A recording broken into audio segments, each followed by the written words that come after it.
ವೀಕ್ಷಕರೇ, ದಿನಕ್ಕೊಂದು ಆತ್ಮೀಕ ಕತೆ ಕಾರ್ಯಕ್ರಮಕ್ಕೆ ಸುಸ್ವಾಗತ. ಈ ದಿನ ಕೂಡ ಒಂದು ಆತ್ಮೀಕ ಕಥೆಯನ್ನು ನೋಡೋಣ. ಯಾವ ಸಂಬಂಧವಾಗಿಯೂ ಚಿಂತೆ ಮಾಡಬೇಡ್ರಿ.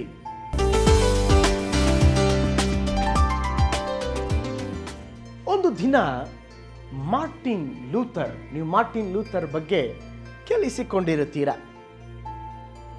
ಆಧುನಿಕ ಪ್ರೊಟೆಸ್ಟೆಂಟ್ ಪಿತಾಮಹ ಎಂಬುದಾಗಿ ಅವರನ್ನು ಕರೆಯುತ್ತಾರೆ. ದೇವರ ವಾಕ್ಯಕ್ಕಾಗಿ ದೃಢವಾಗಿ ನಿಂತು ದುರ್ಬೋಧನೆಗಳನ್ನು ಎದುರಿಸಿದಂಥ ಒಬ್ಬ ವ್ಯಕ್ತಿ. ಒಂದು ದಿವಸ ಅವರ ಜೀವಿತದಲ್ಲಿ ಒಂದು ದೊಡ್ಡ ಹಿಂಜಾರುವಿಕೆ ಉಂಟಾಯಿತು. ಮನಸ್ಸಿನಲ್ಲಿ ಒಂದು ಚಂಚಲತೆ ಉಂಟಾಯಿತು. ಚಿಂತೆ ಮಾಡಿ ಸೋತು ಸೊರಗಿ ಒಂದು ಮೂಲೆಯಲ್ಲಿ ಕುಳಿತು ಬಿಟ್ಟರು. ಊಟ ನಿದ್ರೆ ಯಾವುದು ಬೇಡವಾಯಿತು. ಆ ಸಂದರ್ಭದಲ್ಲಿ ಆತನ ಮಡದಿ ಆತನಿಗೊಂದು ಪಾಠ ಕಲಿಸಬೇಕೆಂಬುದಾಗಿ ಒಂದು ಕಪ್ಪು ಬಣ್ಣದ ಅಂಗಿಯನ್ನು ಹಾಕಿಕೊಂಡು ಆತನ ಮುಂದೆ ಬಂದು ನಿಂತಳು.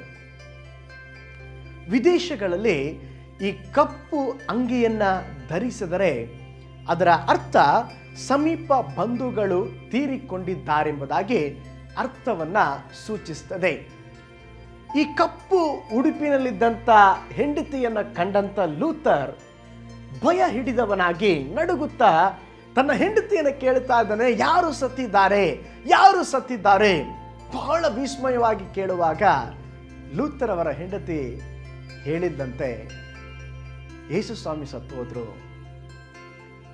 ನೀವಿಷ್ಟು ಚಿಂತಾಭ್ರಾಂತರಾಗಿ ಶೋಕಿಸುವುದನ್ನು ಕಂಡು ನೀವು ಆರಾಧಿಸುವ ಯೇಸು ಸ್ವಾಮಿ ಸತ್ತಿರಬೇಕೆಂಬುದಾಗಿ ನಾನು ಭಾವಿಸಿದ್ದೇನೆ ಎಂಬುದಾಗಿ ಹೇಳಿದಾಗ ತಕ್ಷಣವೇ ಮನಸ್ಸಿನಲ್ಲಿ ಲೂಥರ್ನ ಹೇಳಿದ, ನನ್ನ ದೇವರು ಯೇಸು ಸ್ವಾಮಿ ಸತ್ತಿಲ್ಲ, ಅವರು ಜೀವಿಸುತ್ತಾ ಇದ್ದಾರೆ.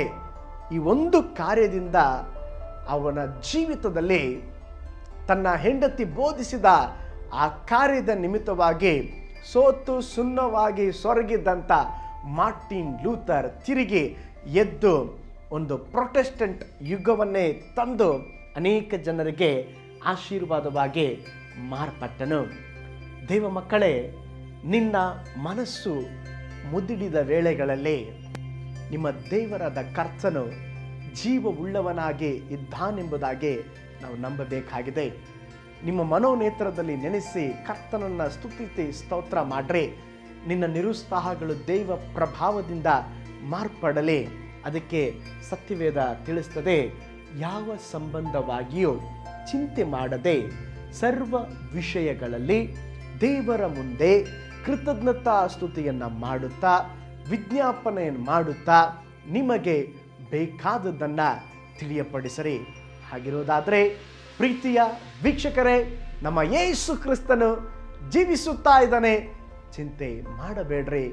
ಇನ್ನೊಂದು ಆತ್ಮೀಕ ಸಂದೇಶದೊಂದಿಗೆ ನಿಮ್ಮನ್ನು ಸಂಧಿಸುತ್ತೇನೆ. ನಿಮ್ಮ ಸಹೋದರ ಪೌಲ್ ಜಾಯ್.